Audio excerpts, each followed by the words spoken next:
পেহেলগামে হামলার জেরে 2 সপ্তাহের বেশি পাল্টাপাল্টি পদক্ষেপের পর এবার সরাসরি পাকিস্তানে ক্ষেপণাস্ত্র হামলা চালিয়েছে ভারত। মঙ্গলবার রাতে পাকিস্তান ভূখণ্ডের অন্তত 3টি স্থানে ক্ষেপণাস্ত্র হামলা হয়। ভারতের হামলাকে কাপুরুষোচিত উল্লেখ করে পাকিস্তানের ISPR এর মহাপরিচালক লেফটেন্যান্ট জেনারেল আহমেদ শরীফ চৌধুরী বলেন, কোটলি, বাহওয়ালপুর এবং মুজাফফরাবাদে ক্ষেপণাস্ত্র হামলা চালিয়েছে ভারত। স্থানীয় সময় রাত 1টার দিকে সংবাদ মাধ্যম ARY নিউজকে তিনি বলেন, কিছুক্ষণ আগে শত্রু ভারত বাহওয়ালপুরের আহমেদ পূর্ব এলাকার সুবহানুল্লাহ মসজিদ, কোটলি এবং মুজাফফরাবাদে আকাশপথ থেকে 3টি স্থানে বিমান হামলা চালিয়েছে।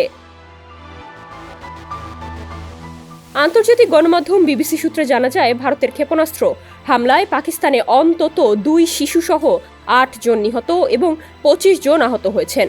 পাকিস্তানের আন্তঃবাহিনী জনসংযোগ পরিদপ্তরের মহাপরিচালক লেফটেন্যান্ট জেনারেল আহমেদ শরীফ চৌধুরী এ তথ্য জানিয়েছেন।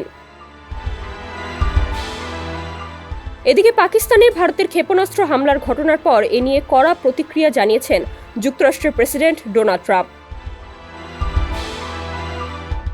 বুধবার প্রথম প্রহরে মার্কিন প্রেসিডেন্টকে পাকিস্তানি ভূখণ্ডে ভারতীয় ক্ষেপণাস্ত্র হামলা সম্পর্কে জিজ্ঞাসা করা হলে জবাবে সাংবাদিকদের তিনি বলেন, এটা লজ্জাজনক।